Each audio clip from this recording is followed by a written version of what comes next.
Hello YouTubers and welcome back to my channel. I'm Ryan with Badass01. This evening we're going to be doing some good old maintenance on the Cobra. Because these things need to be maintained, and as the old saying goes, you take care of your car, it'll take care of you. And today we're just going to be checking over the oil level of the oil in the motor as well as the procharger.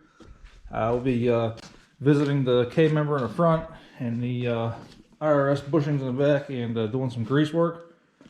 Make sure everything's well oiled. Make sure the machine is well oiled. And yeah, we're using this guy here, Super Lube.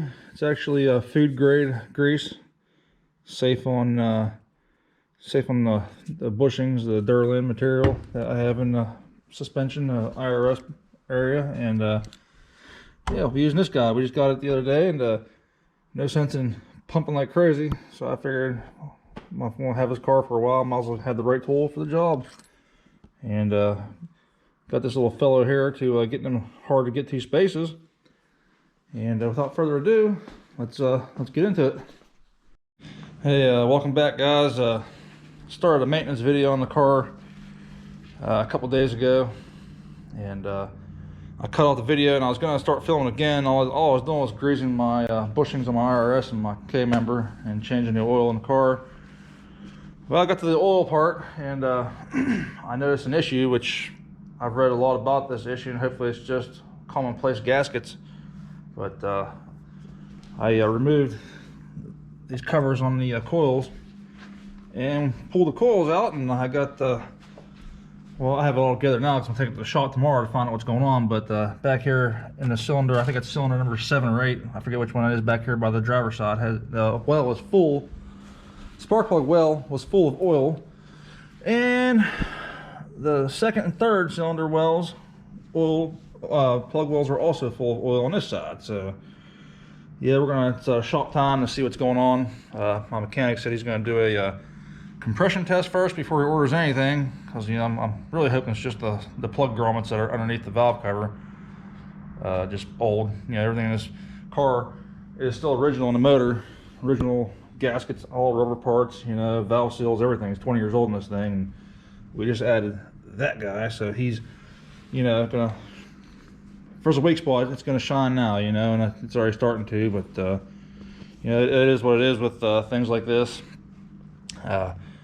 Just gotta dive into it and get it fixed, and hopefully it's gonna be a relatively cheap fix, because I got a relatively expensive fix coming in the winter time with putting different internals in the motor. And hopefully at that point then we can go over everything and refresh everything and make everything new, and hopefully she'll hold together for us with some more power from the D1 there. And yeah, we'll see. And we're gonna do a compression test tomorrow.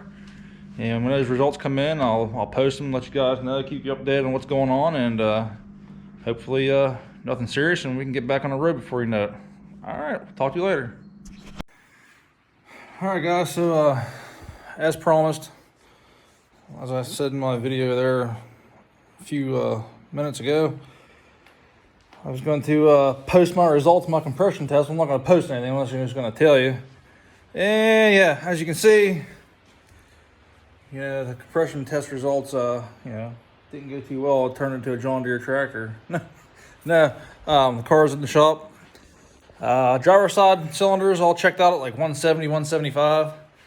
Got to the passenger side, not so lucky. Number 1 and 3 cylinder was barely wanted to climb to 70, and yeah, it's no good. They're smoked. 1 and 3 cylinders have given up the ghost.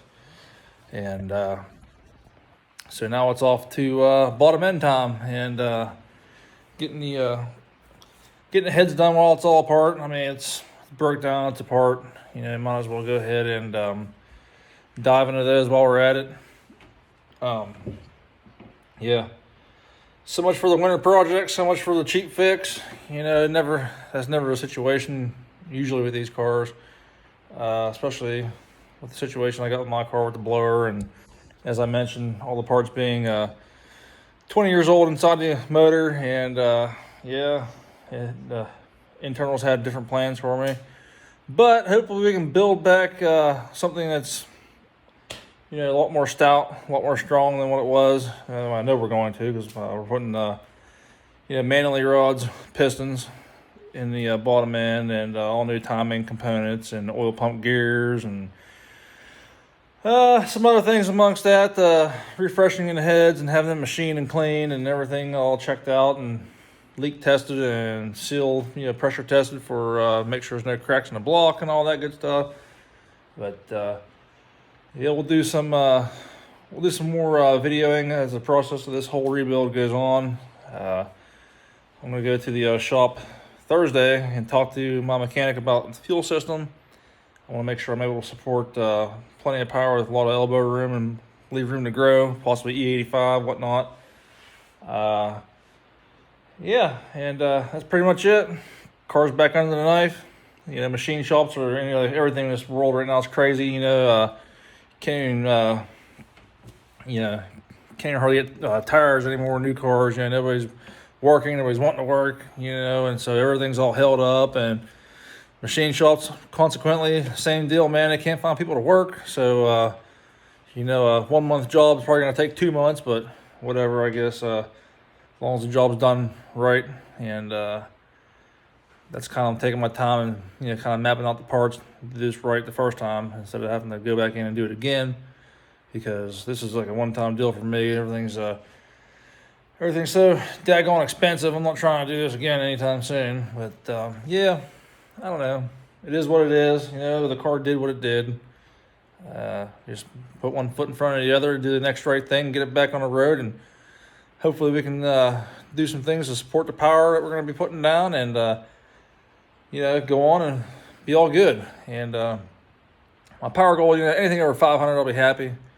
I kind of want to maybe take it to like the 550 borderline, so I can run a straight pump gas and not have to worry about adding any octane boosters or anything like that into it, or, you know, I just want to go in and do my basic maintenance and pump gas in it and drive. You know, I don't want to have to do a bunch of other technical stuff to the car, but we'll see what happens, where it goes. I'll keep you updated and posted, like I said, as time goes on with the build and everything involved in it. And I know I promised some pulls, you know, 410 gear pulls with the procharger, but that's obviously not going to happen until this build's done. And you know, we get it together, we'll hook it up, and you guys can see the differences between my different mods, you know, and the building of the car, the whole process. Actually, if you go to my channel and click on my videos, you can see the car from pretty much, well, from bone stock till now. If you look at some of my videos, I got pulls in there, different mods I had done. And yeah, check me out. If you like my content, you can like, subscribe, hit the notification button, so when I post new videos, you guys can check those out as well. And that's all I got for right now, guys. And peace out, and we'll see you next time.